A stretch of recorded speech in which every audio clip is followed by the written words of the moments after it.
Okay, good morning, good evening, good afternoon, good night, everybody, wherever you are in the world. Here is Marco Adda. For those who do not know me, I am an independent canine researcher, passionate about animals of all sorts, but in particular, I study dogs, wolves, free-ranging dogs, and jackals, foxes, and other canids. Today I must invest some time in making this video to raise awareness. I play the unfortunate role of bringing news to people that may not be aware of things that happen around animals. And today is unfortunately a very sad news, one of those news that we don't want to hear, about the ecosystem, about wildlife, and in fact, the news that I'm gonna share today relates both to wildlife and the ecosystem, because what happened is that a wonderful wolf named Takaya has been killed by a hunter in Canada, right? So this story is not new. I mean, it happens again and again that hunters go out there and kill wolves. We don't like that. We consider this unfair. We consider that unacceptable, that in general humans, just for amusement, just for entertainment reasons, take a gun and go out there and can kill an animal, can kill wildlife.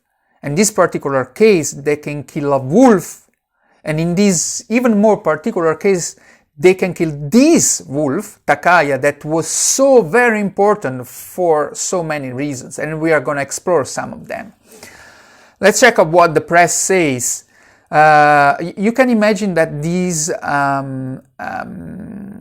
this news has been covered by the press because the world was watching at this wolf. This wolf was so famous because he was living alone, he was not bothering at anybody, he was living around in Canada, and we will see in which area of Canada, and he was carrying also such an important value from a conservation point of view, from a behavior point of view, from a home range sites point of view, so an ecological point of view in the way this wolf was moving, and we're going to explore in more details about that. But really a very sad story, very disappointing, very hurting in some regards, to learn that again another hunter went out there and killed a wolf in general, and killed this wolf more in particular. Look how beautiful. Takaya, Canada mourns Takaya, the lone sea wolf whose spirit captured the world. As I told you, many people knew about this wolf, especially wolves passionates, as I am, as you maybe are, probably if you are watching this video.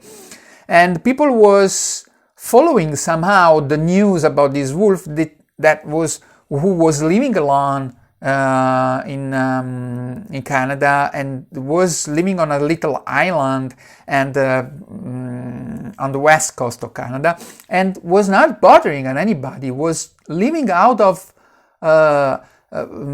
seal and salmon, fish. And that was very interesting. We will see maybe some details in this regard. That was very interesting because that was an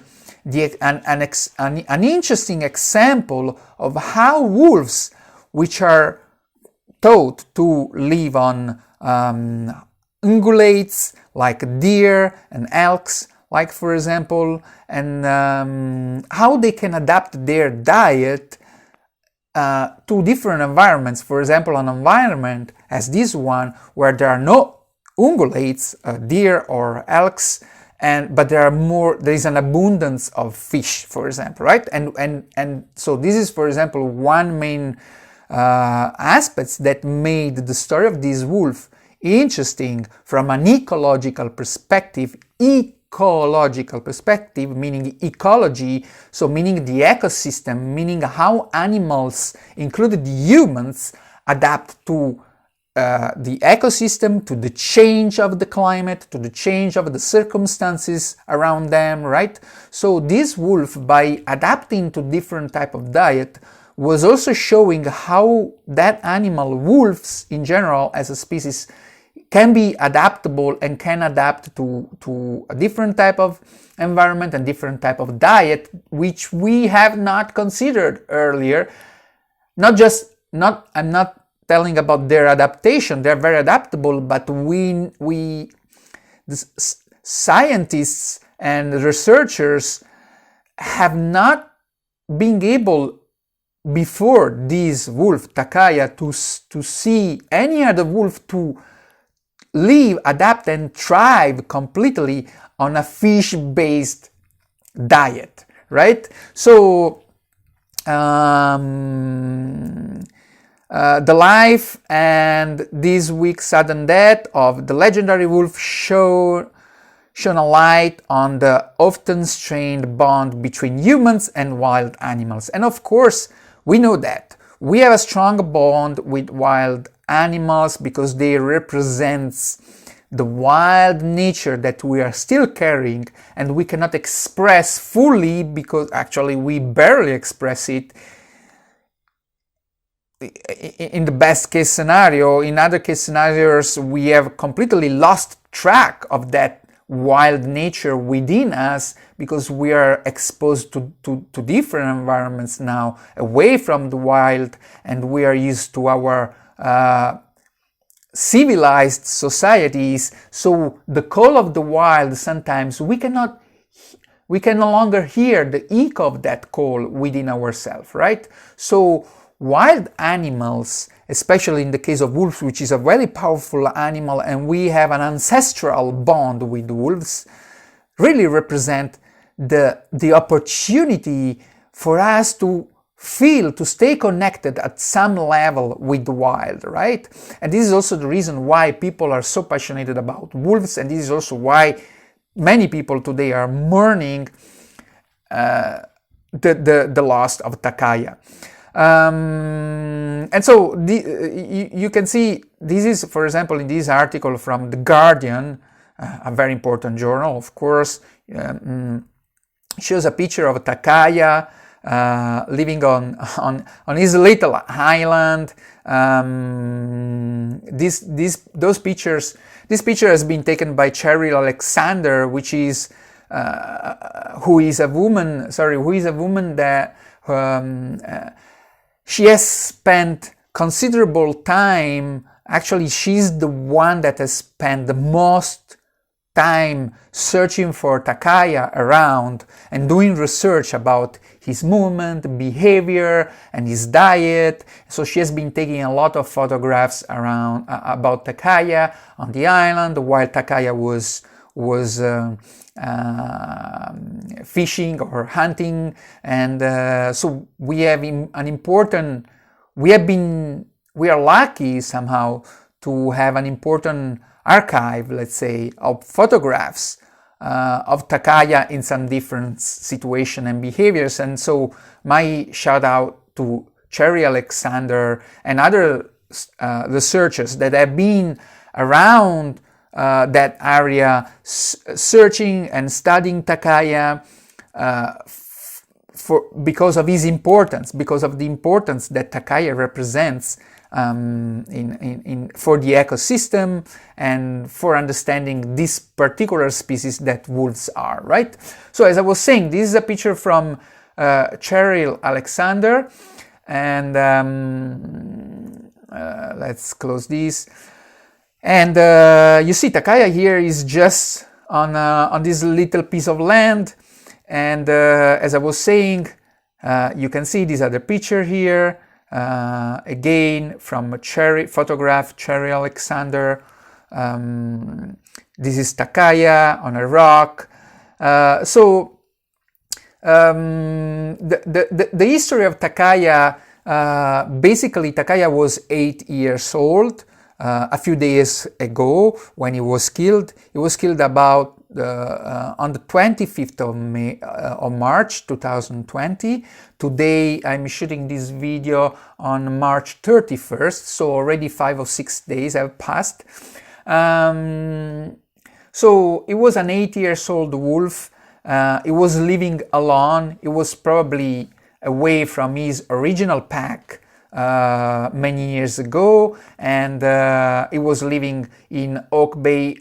You see in this map, not sure I can, okay, I can expand a little bit. You see, he was seen in Victoria, if I am not wrong, years ago, and then he swam to Oak Bay Island, and he was living in Oak Bay Island for a while.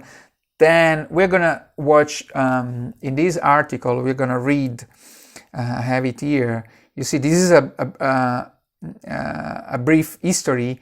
In May 2012, a lone wolf, Canis lupus, appeared in Victoria, British Columbia, Canada, a metropolitan area on the southern tip of Vancouver Island, with a population of 365,000 people, of course. After sightings in backyard over a few days, the wolf settled in an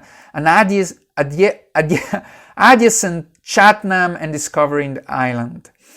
The wolf traveled a minimum of 40 kilometers from the nearest known wolf distribution, meaning the area where is known that other wolves are present, and through at least 20 kilometers of suburban area before swimming 1.5 kilometers, about 1.5 kilometers to the island, right?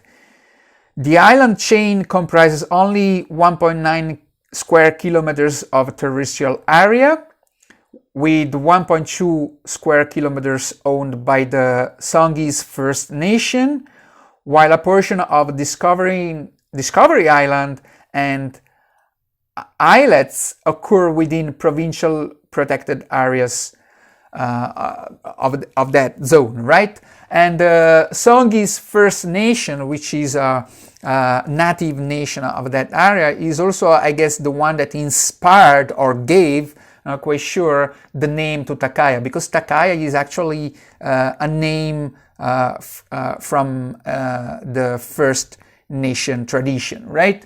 So that name was given to the wolf. So just let me mention a moment about this. This article is published in the Scientific Naturalist, and this is a scientific piece of literature where we just read the introduction, let's say, and you can see already there are pictures of Takaya fishing. You see,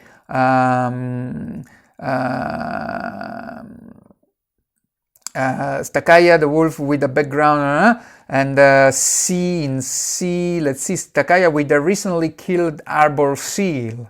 You see, I hope you can see here it is, Takaya with the harbor seal. So it was basically living on animals taken from the water, from the ocean, right? Conversely to what is mostly known about other wolves, that they live on ungulates, as we were saying at the beginning. And as I was saying, this is the most important piece of literature in my knowledge about Takaya. It's a preliminary piece of literature, but it shows already very important elements about Takaya, and it highlights how important Takaya was for the ecosystem. For example, we read here, this is my highlights, right, in yellow and purple. The unique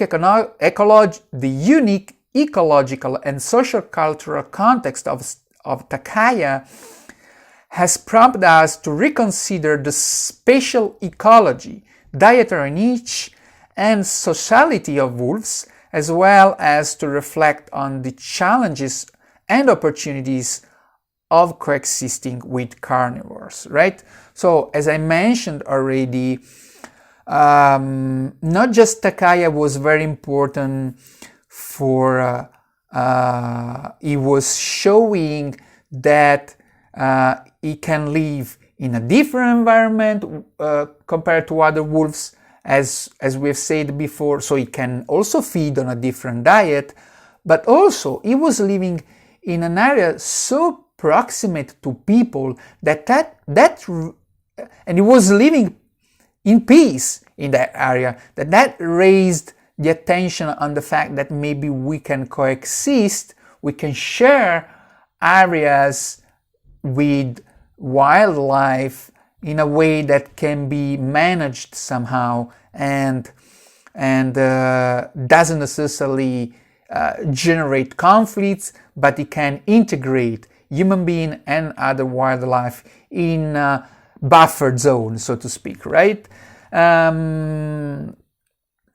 Let's say, for example, here says no perennial freshwater sources exist on the Chatham Island, which is where Takaya was, right?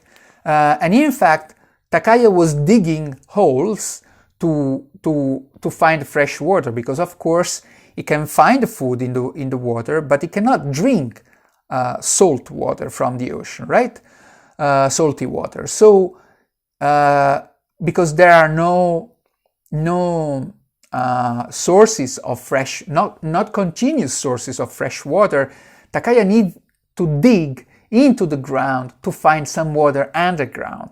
And so in this article, for example, which is, as I said, and I say again, is the most reliable sources to know about the history of Takaya and some findings that and some research that were occurring on Takaya. And I will link this article down below so you can download it. It's free and is directly from the publisher and the authors, so you will download that directly from them. And so what we see here is that Takaya was also digging to access some fresh water underground, and there were found maybe 6 or 7 big holes that Takaya did around that area, which is a behavior that, for example, has been observed also in some canids that live in desert zones, right? Also in the desert, they need to provide some water, so they dig very deep in order to access some water underground. But of course, this type of wolf that is not a typical wolf, is not a canine that lives in the desert, right? Is a canine. Is a canid that was living somewhere in the mountain in Canada, right? So is a canine that can access rivers and other sources of water. So is a canine that has not been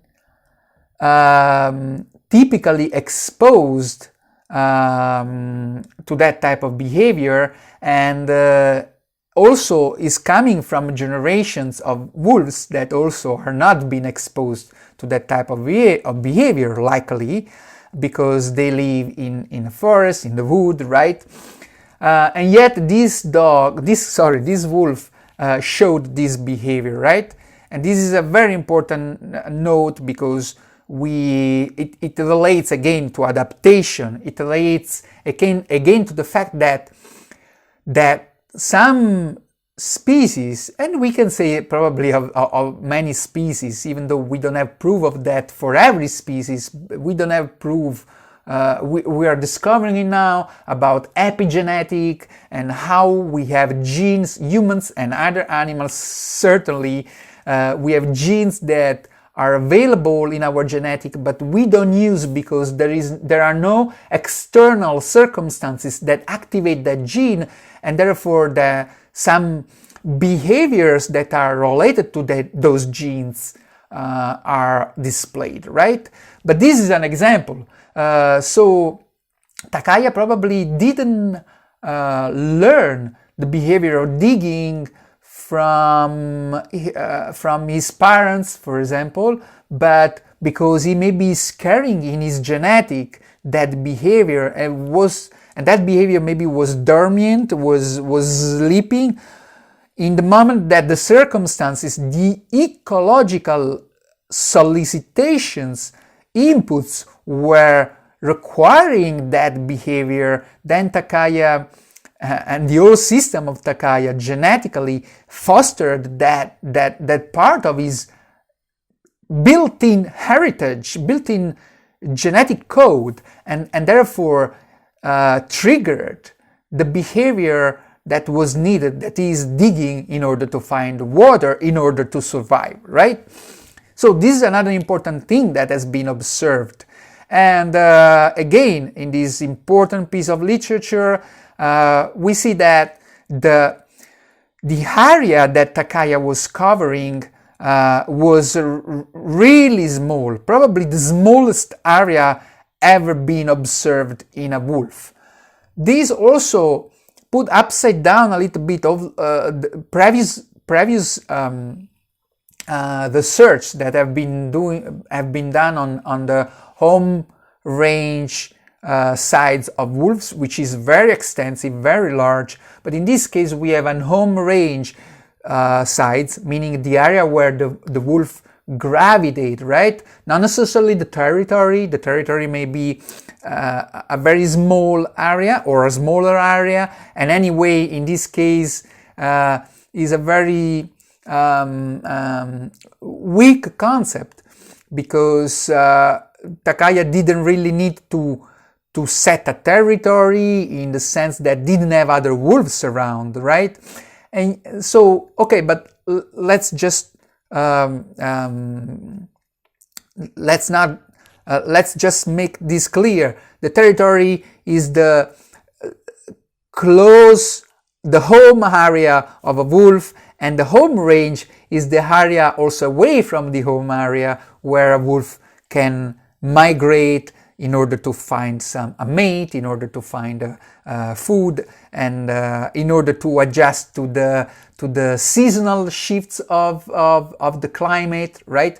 So in this case, the home range was very, very small, and that also was important because it brought the attention on the fact that under some circumstances, then wolves can have a very small home range. And this makes things very interesting from a research point of view, right? Because we need to understand the mechanism, the underlying mechanisms that control, so to speak, that relate to that type of behavior or to that type of need. That is the wolf migrating here and there in search of food, in search of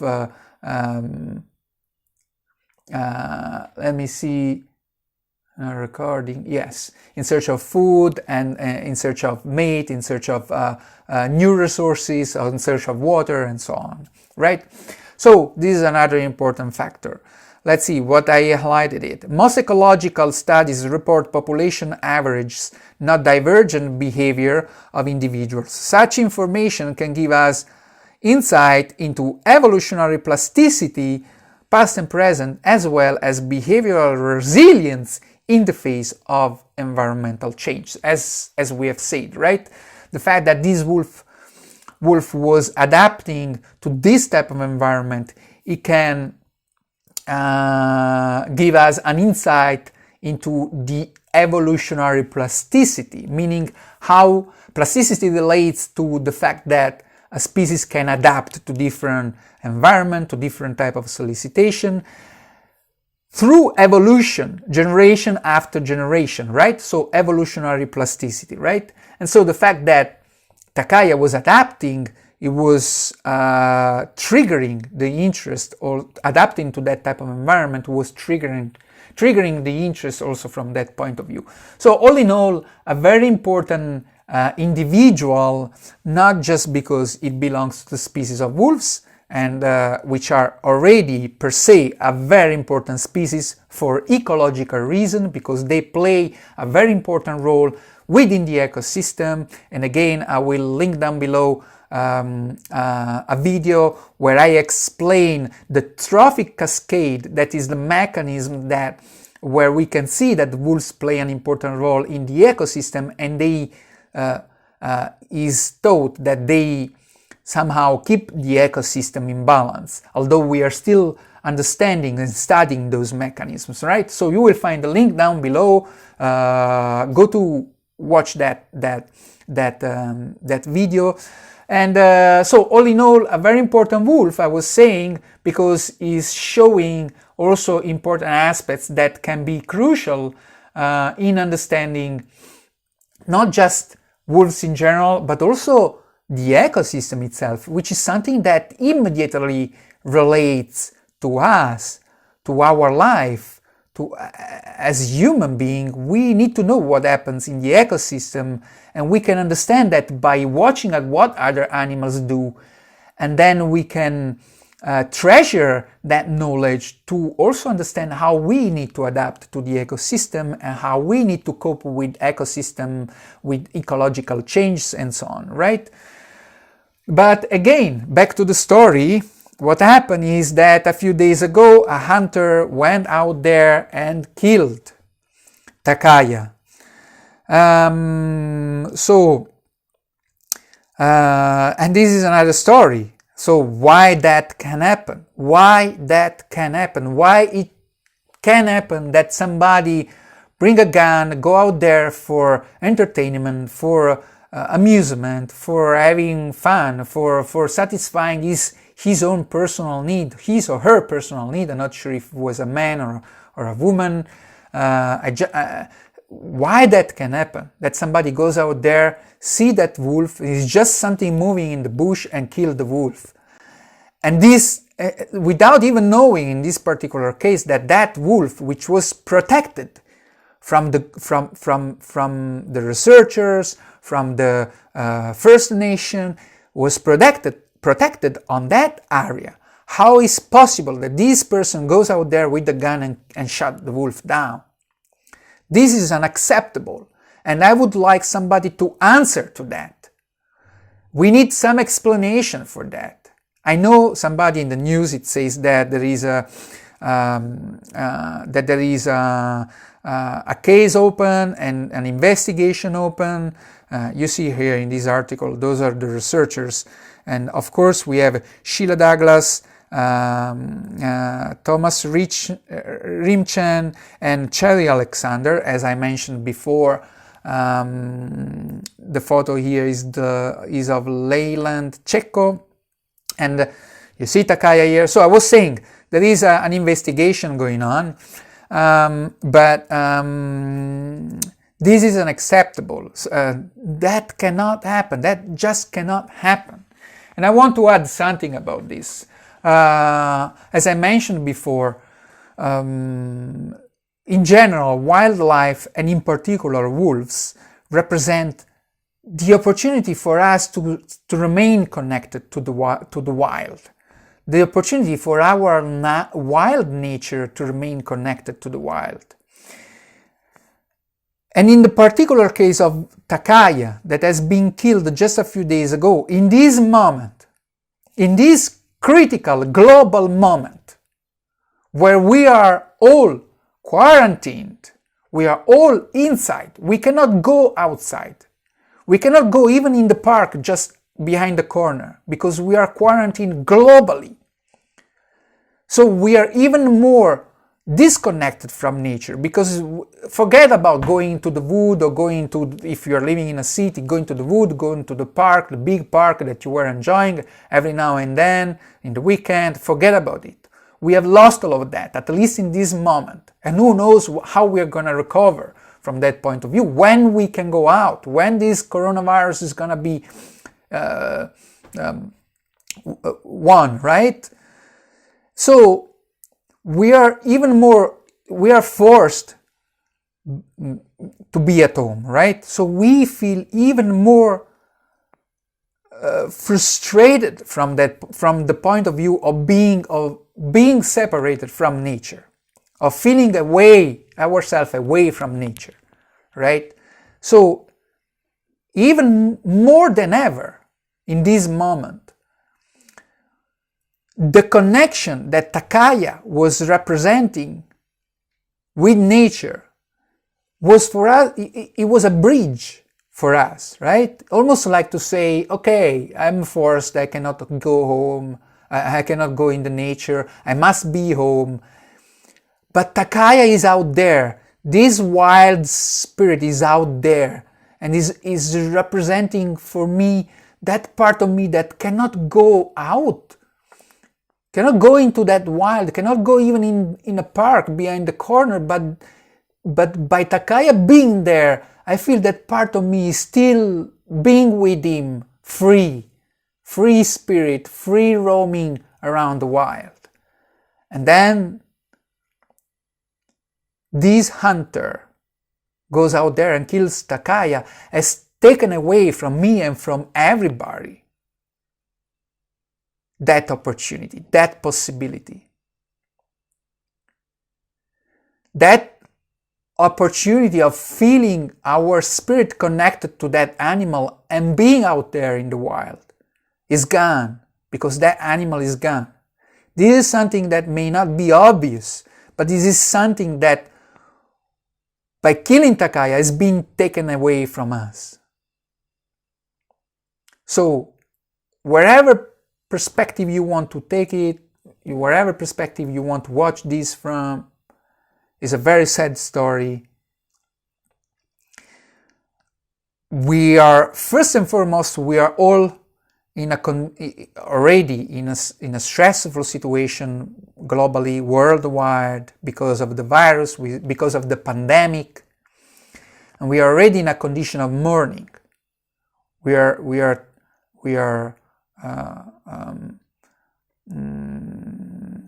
how to say, we are elaborating, we are processing the loss of a lifestyle that we had until now and we no longer have, at least in this moment. We are processing the loss of that lifestyle. In addition to that, we are, part of us, at least those who are aware of this story, are also processing now the loss of this friend, unique friend, extraordinary, remarkable friend, free spirit that was Takaya. Is very sad, but somebody must spread the voice. This is my contribution to that. I hope that more and more people can become aware of that. I did the same couple of years ago when another wolf was killed in the same way, a very important wolf. Here she is, Spitfire, also killed by a hunter. This was another important wolf in Yellowstone Park. So another difficult story. But anyway, please, this is what I ask you. First and foremost, help in spreading this news the way you want. First and foremost, share this video. Share this video on social media so people can learn, not just watch something, a little article and then click like and that's it, and then they forgot, right? We need to spread awareness. People need to understand also the reasons why this wolf was important. It's not just those naive guys, this naive guy that is talking into the video, and those naive people going out there and searching and studying this wolf. That animal was very important for research. That animal was very, very important, not just being a unique animal per se, but it was very important also for research purpose, for understanding the behavior of other animals, for understanding the ecosystem, for understanding ourselves, humans. So share this video so people can understand a little bit of that. Please like this video. This will be supportive for me. Nobody will pay me for the time I've been investing in doing research, in learning myself, for the loss of Takaya, for putting together those materials and creating this video and editing this video and publishing this video. Nothing is required. Just like this video and please subscribe to this channel so you will be informed if other video in support of Takaya or other animals will be posted in this on this channel.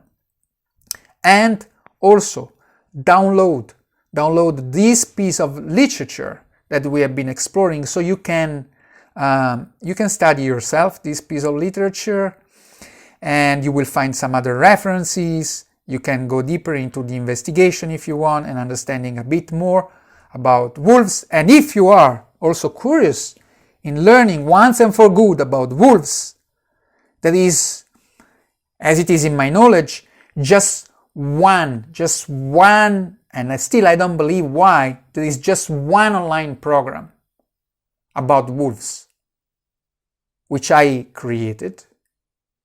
And if you find other programs, please make me aware of that, because the reason why I created that program is because I didn't find any myself. So there is one online program about wolves, and if you want to learn about wolves, go to that program. Go to that program and go through all the steps, because everything is explained. What wolves are biologically, how do they behave, how do they raise the kids, how do they hunt, and importantly, what are the conservation issues around wolves, and again, why people kill wolves, and what are the why as a human being we have conflict with wolves, which is a very important aspect. And so we need to dig into the fairy tales, the beliefs, the traditions, where this comes from. This inner conflict that many hunters go out there to search wolves and kill wolves. Where this comes from is also in the program. And many other aspects are considering that program. It's 5 hours online, fully online program. You can access from everywhere around the globe, 24/7, lifetime access. And I offer this really for the cost of 3 cups of coffee, because I don't make any money basically on that. Would I tell you how much I spent to realize that program over 1 year of work, you would just think it's ridiculous that I've done that on my own expenses, and I can offer that for really just 3 or 4 cups of coffee, which is not the cost of the program. The program would cost probably around on the platform where it is around $200, but I can just link down below for the program I can get a discount to, I guess, $12, something like that. So please check that program so you can learn and understand about wolves. Now just that maybe helps also to elaborate this morning that we are all going through. Okay, enough about the course. Sorry to spend some time on that. Is really, don't take it as a personal interest, you know. If who knows me and knows how committed I am for animals and how I'm giving my life to animals, wouldn't think anything than just go in there and take that program and learn more about wolves and share that with your friends, because people needs to know how important wolves are for us from many perspectives, for the ecosystem, and how tough and terrible is this news that Takaya has been killed. I think that's all forgive my rant.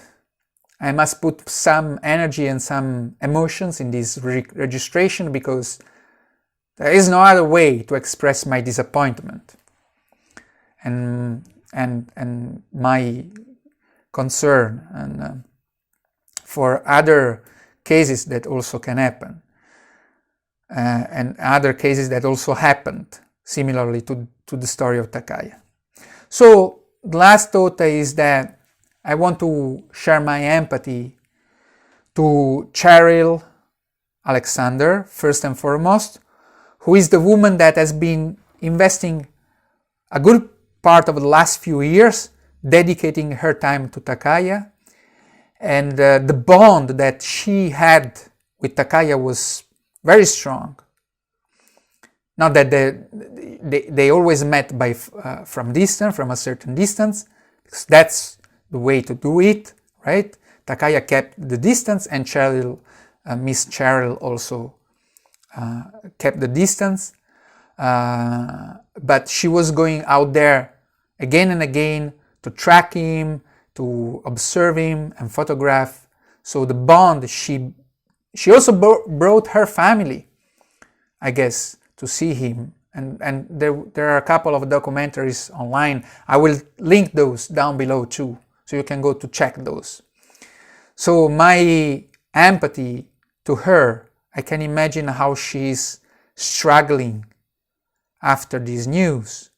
And I was thinking also to interview her, but not now. Maybe I can get in touch with her later, or maybe she will get in touch with me later.